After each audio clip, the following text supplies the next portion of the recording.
Hello, my name is Callan Lichtenwalter, and I will be presenting on the effect of the prospect of transport on naive and experienced captive tiger behavior and fecal cortisol. This research was done as part of my master's at the University of Arkansas, and I'm currently working on a PhD at Washington State University. There are more tigers in captivity in the United States than there are in the wild, and they all receive a varied amount of care, and especially those in the entertainment industry.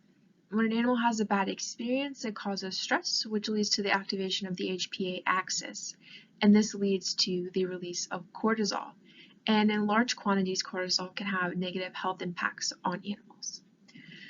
There are a few studies that discuss the transportation of tigers in captivity or in the wild, and there are none that look at how previous experience with transportation can impact current behaviors during transportation.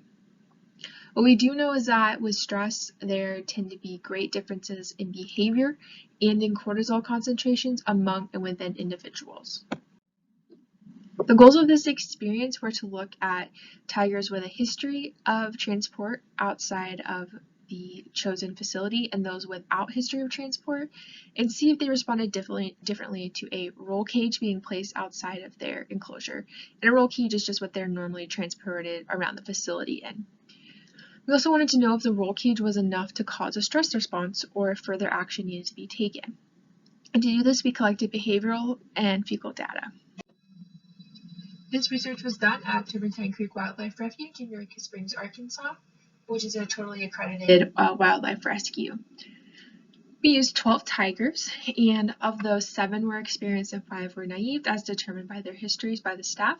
And they were split into 2 collection groups. So we did 6 tigers on one day and 6 tigers the next weekend, and then we repeated 2 weeks apart. And the collection groups were split so that when one group was exposed to the roll cage, the other would not have visual contact with the roll cage. So for behavioral data collection, anecdotally, the staff noticed that tigers are stressed by the presence of the roll cage, but we wanted to test this, so we placed the roll cage outside of their enclosure for 1 hour and recorded behavior, and we also recorded behavior an hour before and an hour after the roll cage was placed.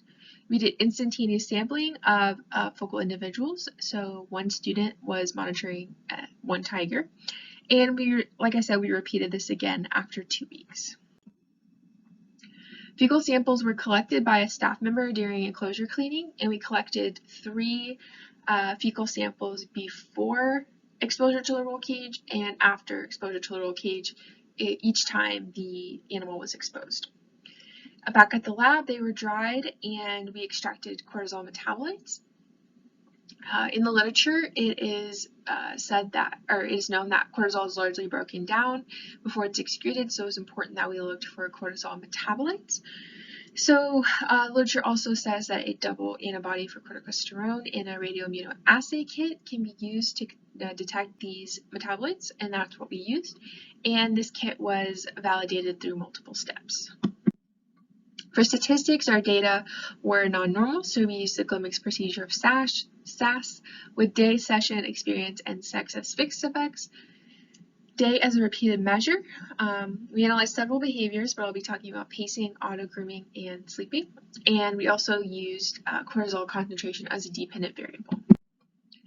For pacing, we have, in all these behavioral slides on the graphs, we have the proportion of time they spend doing a particular behavior on the y-axis. So for pacing, there was a tendency for an interaction between experience and sex. Naive females tended to pace more than experienced females and naive males. And then there was also a tendency for an interaction between experience and day on time spent pacing. Naive animals on day 1 pace less than naive animals on day 2. And there's not really a clear picture of what's going on with pacing just from these results. With autogrooming, there was an effect of session. During the pre-session before exposure to the roll cage, there was significantly more autogrooming than during the presentation of the roll cage or after the presentation of the roll cage. Initially, we hypothesized that presentation would cause the animals to groom as a self-soothing technique, but this did not seem to be the case. And then sleeping, this was when the animal was still and their eyes were closed for 5 consecutive minutes. There was an effect of sex, so males slept more than females, and this could either be due to individual tiger behavior or physiology between males and females. For metabolite data, we ended up just looking at the average of all of the collection samples, and then looking at the individual collection samples after, not averaging those because we didn't get significant results when we did that. So these results are just for the first collection sample in the post-session. So there was a tendency for an effective day. Tigers had a much more positive concentration on day 2 than day 1, and frequently among these results, they had a greater concentration of cortisol before exposure to the roll cage than after, which is why you see negative numbers. There's also an effect of sex in day, so males on day 2 had a more positive concentration than males on day 1, and there was a tendency for an interaction of experience in day. So naive animals on day 1 had a much more negative concentration than naive animals on day 2, experienced animals on day 1, and experienced animals on day 2. So there's no consistent behavioral effects. With our behavior, it was a little all over the place, so there was no way to be able to look at behavior and determine exactly how the roll cage was impacting them. The fecal cortisol metabolite data was only significant when we looked at the post-session collections individually, but day did seem to emerge as a difference, which could either be due to the stress response being increased on day 2, or it could be due to individual cycling of cortisol among individuals. There is a need for a larger sample size when this study is redone. 12 isn't quite enough to weed out variation. More behavioral data needs to be collected, so baseline behavior is very well known in these tigers, so that when a roll cage is presented, any unusual behavior can be documented. We also should collect more fecal cortisol metabolite data, so we can learn how these tigers' cortisol potentially cycles throughout the year, and if there are any differences in male and female cortisol concentration changes throughout the year. This type of study is important for welfare because it helps facilities that have routine handling procedures know that their procedures are going to cause as little stress as possible for their animals, and if there is stress occurring, then they can change their procedures. So in conclusion, it's not clear the roll cage was enough to elicit a response. Loading them onto the roll cage might be too stressful, and we don't want to stress them out too much.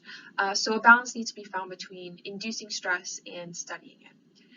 Behaviors were not largely affected by the roll cage, but there did seem to be a change in cortisol concentration from day 1 to day 2.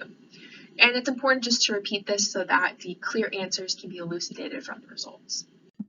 And with that, I thank you for listening. If you have any questions, you can email me at c.lichtenwalter@wsu.edu.